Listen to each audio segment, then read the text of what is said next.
وہ ہے جس پر ہم عام لوگ عمل نہیں کر سکتے، خاص لوگ اللہ والے عمل کر سکتے ہیں، اور ایک وہ ہے جو سب کے لیے عام ہے۔ تو پہلے میں 2 مثال پیش کرتا ہوں، پھر اس کے بعد تیسری بہت ساری باتیں، تاکہ آج ہم سیرت النبی کو اپنی زندگی میں شامل کریں گے۔ آج سے یہ عہد لے کر پھر دیکھنا زندگی کتنی پرسکون ہوگی، زندگی میں کتنی کامیابی ہوگی، زندگی میں کتنا اطمینان ہوگا، زندگی کتنی پرکیف ہوگی، زندگی عزتوں سے بھری ہوئی ہوگی۔ پہلے سیرت النبی کے 3 حصے، ایک وہ کہ جو جس پہ کوئی عمل نہیں کر سکتا، وہ حضور علیہ السلام کی وہ زندگی ہے، سیرت کا وہ حصہ ہے جو اللہ نے صرف انہی کو عطا کیا ہے، ان کے علاوہ کسی کو عطا نہیں فرمایا۔ مثال کے طور پر ہاتھ ہماری طرح یعنی کہ 5 انگلیوں والے دیے، ہاتھ دیکھنے میں ہماری طرح 5 انگلیوں والے دیے، لیکن خوبصورتی جو ہے اس جیسی خوبصورتی ظاہر میں بھی کسی کو عطا نہیں کی۔ بڑے خوبصورت ہاتھ تھے، بڑے خوبصورت محفل آپ نے سجائی۔ اس طرح کی چند گھنٹے کی محفل کو سجانے کے لیے لوگوں کو مہینوں لگتے، جب کہیں جا کر ایسی محفلیں سجتی ہیں۔ اگر ہم تھوڑا بھی اس کے اندر کچھ اونچ نیچ کر دیں تو لوگوں کی مہینوں کی محنتیں برباد ہو سکتی ہیں۔ تو اس لیے ہمیں اس کی بہت قدر کرنا چاہیے۔ ایک بار بھی ذرا عاشقوں کی طرح درود شریف پڑھ لیا۔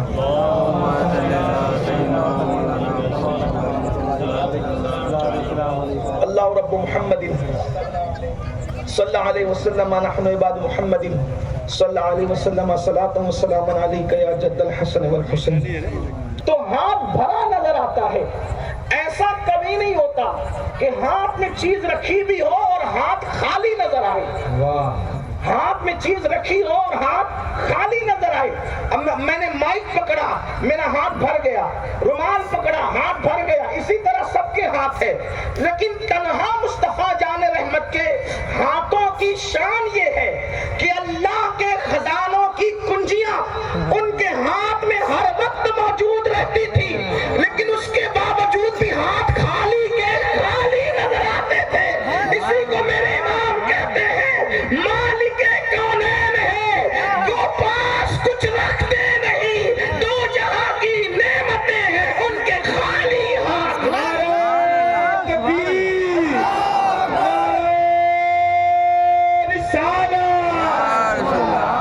یہ ان کے ہاتھوں کی شان ہے، ان کے ہاتھوں کے بارے میں کیا کہیں، کتنا کہیں، وقت کے اندر اتنی گنجائش نہیں۔ اصل عنوان سیرت النبی کا وہ ہے جو عوام سے متعلق ہے، اسے محمد الرسول اللہ کہا۔ سبحان اللہ، یہ اپنے نبی کی شان ہے۔ تو ہاتھ کا کمال کیا ہے؟ ان کے ہاتھ کا کمال دیکھیے۔ بس ایک روایت جو پڑھنا چاہتے ہیں، ایک دن اللہ کے رسول صلی اللہ علیہ وآلہ وسلم ہجرت کے لیے مکہ المکرمہ سے مدینہ منورہ کی طرف نکلے۔ آقا کریم صلی اللہ علیہ وآلہ وسلم جب مدینہ منورہ کی طرف نکلے تو آقا کریم صلی اللہ علیہ وآلہ وسلم کو صدیق اکبر کی بھوک کا احساس ہوا۔ آقا علیہ الصلوۃ والتسلیم کو ہماری طرح کھانے پینے کی ضرورت بھی نہیں پیش آتی تھی۔ یہ بات بھی بتا دوں کیونکہ بخاری شریف کی حدیث ہے، حضور علیہ السلام صوم وصال رکھتے تھے، یعنی پے در پہ روزے رکھتے تھے، افطار کے بغیر تسلسل کے ساتھ روزے رکھتے تھے۔ صحابہ کرام نے دیکھا، دیکھنے کے بعد انہوں نے سوچا ہم بھی ایسے ہی کریں، تو چونکہ وہ بھی ویسے ہی کرنے لگے، بغیر افطار کے پے در پہ پے در پہ پے در پہ روزے رکھنے لگے، لیکن بے ہوش ہو کے گرنے لگے، چہرے پیلے پڑنے لگے، کمزور ہونے لگے، چلنے سے معذور ہونے لگے۔ تو سرکار نے فرمایا ان کا یہ حال کیوں ہے؟ حضور عرض کیا کہ جیسے آپ کو یہ کرتا دیکھتے ہیں ویسے ہی کرتے ہیں۔ آقا نے فرمایا ایکم مثلی، تم میں کون میری طرح ہے؟ تم میں کون میری طرح ہے؟ اور پھر فرمایا اپنی عظمت سے پردہ اٹھاتے ہوئے فرمایا میں اپنی راتوں کو میرے اللہ کے ساتھ گزارتا ہوں، اللہ مجھے کھلاتا بھی ہے، مجھے پلاتا بھی ہے۔ یعنی کہ جس کی راتیں خدا کے ساتھ گزرتی ہو اسے محمد الرسول اللہ کس نبی کا کلمہ پڑھا ہے ہم نے؟ حضرت موسیٰ بھی شان والے، حضرت عیسیٰ بھی شان والے، حضرت داؤد و ایوب بھی شان والے، لیکن جس کا کلمہ ہمیں نصیب ہوا ہے اس کی ہر رات شب معراج ہے گویا۔ سبحان اللہ۔ اندازہ تو فرمائے وہ سو جائے تو معراج منامی، وہ جاگے تو خدا احساس ہم کلام ہے۔